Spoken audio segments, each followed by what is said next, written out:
اشي كثير طبيعي انك تكون ناسي جزء من المعلومات اللي تم طرحها بهذا الفيديو. المهم انك تتشجع تستخدم اكثر عدد ممكن من الفحوصات اللي انت مؤهل لاستخدامها بغرفة الفحص. مرحبا، اليوم رح نحكي عن 5 فيجوال فيلد تيست، مراجعة سريعة لورقة النتائج، كيف ممكن انا احللها وافهمها، ومتى بتكون اللحظة اللي بكون مطلوب مني اطلب من المراجع او المريض اعادة الفحص. الفيجوال فيلد تيست اللي عندي اياه بستخدمه بس لا اشوف الباثولوجيكال التريشن اللي ممكن تصيب لي الاوبتيكال نيرف او اللي بتصيب لي منطقه الماكولا. خلينا نكون متفقين سوا من البدايه انه في عندي ايديال كونديشنز لاقوم بهذا الفحص، اهمها انه يكون البيشنت متفهم ومدرك لخطوات الفحص ومتعاون معي اني استخدم البيست مونيكولار كوركشن باستخدام الوايد لينز تايب. الشغله الثالثه يكون عندي اجواء الفحص هاديه، ضوء خافت. والشغله الرابعه يكون تواجدي بالقرب من المريض لاصلح اي ايرور بصير بالفيكسيشن بوزيشن. ومثل ما حكينا كون صاحب قرار وما تحتكر معلومه.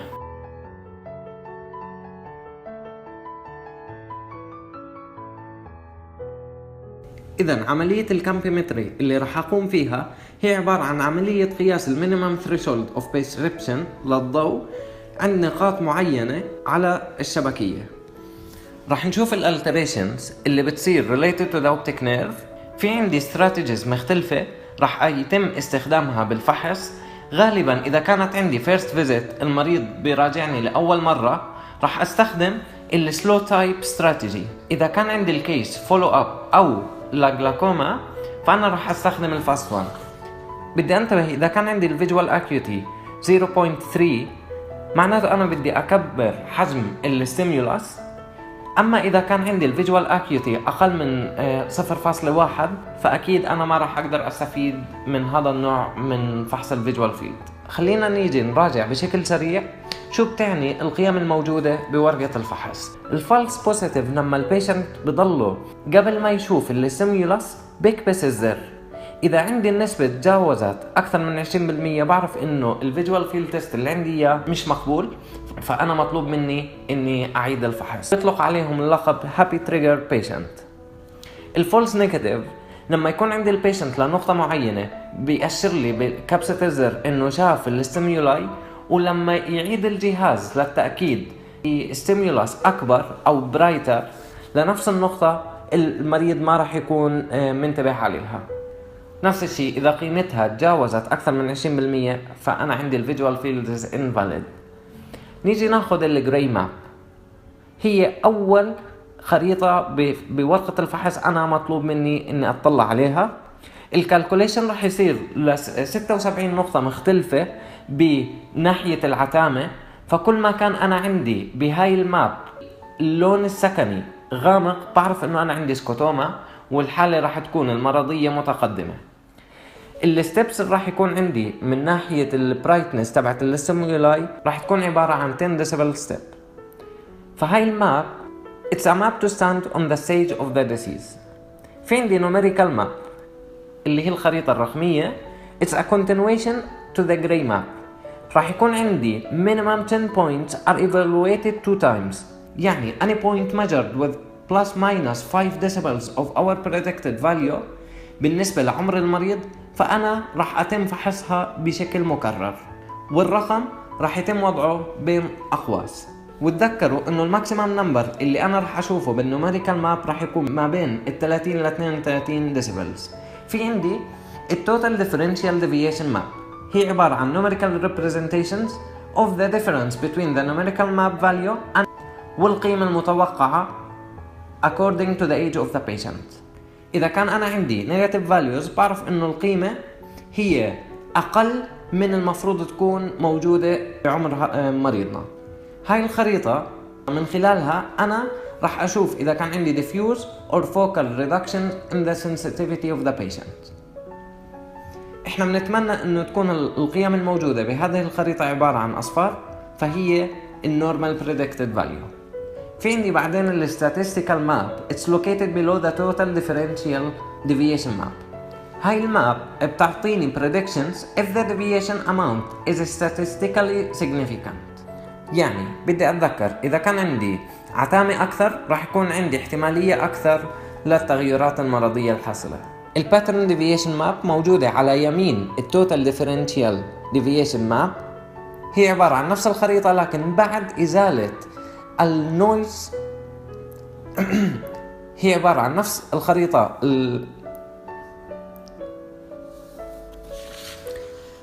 هي عبارة عن خريطة مشابهة للتوتال ديفرنشيال ديفيشن ماب لكن after the eliminations of the noise effect on the visual field. إذا كان عندي مثلا كاتاراكت أو ليوكوما، فأنا بعرف إنه التوتال ديفرنشيال ديفيشن ماب it's very sensible map to detect scotomas. لهيك أنا بدي أركز بهاي الحالة على الباترن ديفيشن ماب في حال كان عندي عتامة للأسباب اللي حكيناها.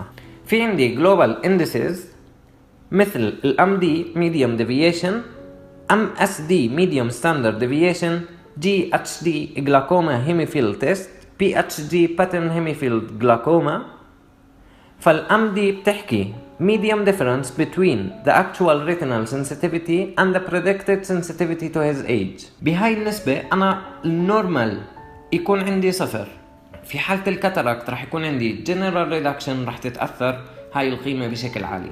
ال MSD medium standard deviation هي عبارة عن مقارنة بين النقاط المرضية أو المتأثرة بالمرض مع النقاط الجيدة. رح تكون كثير مرتفعة بحالة الجلاكوما، لهيك ضروري أركز على القيمة هاي، ورح تكون كثير منخفضة في حالة الكاتاراكت. إذن رح تكون كثير مرتفعة بحالة الجلاكوما، رح أشوف عندي مناطق فيها الارتفاع حاصل وبنفس الوقت حواليها مناطق ثانية متأثرة.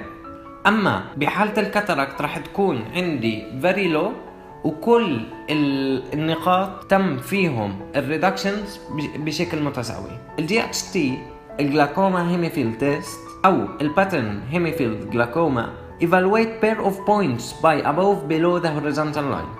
مهمة في حالة الجلاكوما النتيجة بتكون عبارة عن within normal limits outside the normal boundary limits abnormally high sensitivity.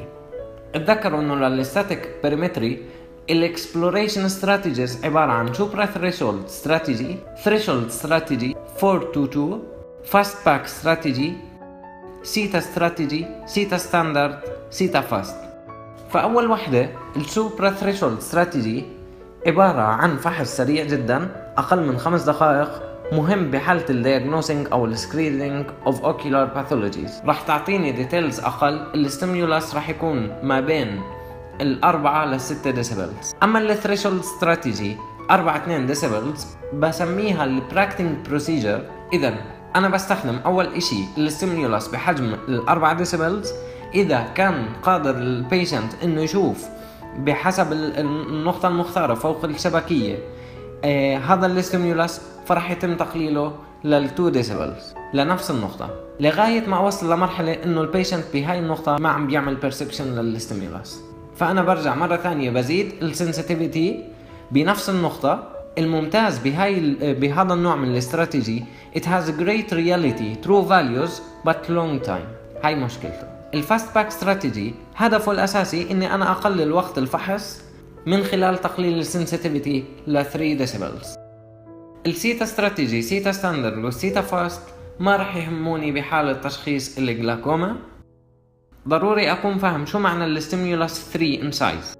حجم الاستيمولاس مقسم ل5 أحجام. السايز لأول واحد عبارة عن ربع مليمتر مربع، الثاني ربع مضروب ب4 أضعاف بالمحصلة رح يعطيني 1 مليمتر مربع، الثالث عبارة عن 1 مضروب ب4 أضعاف رح يعطيني 4 مليمتر مربع، الرابع عبارة عن 4 في 4 رح يعطيني 16، والخامس 16 في 4 رح يعطيني 64.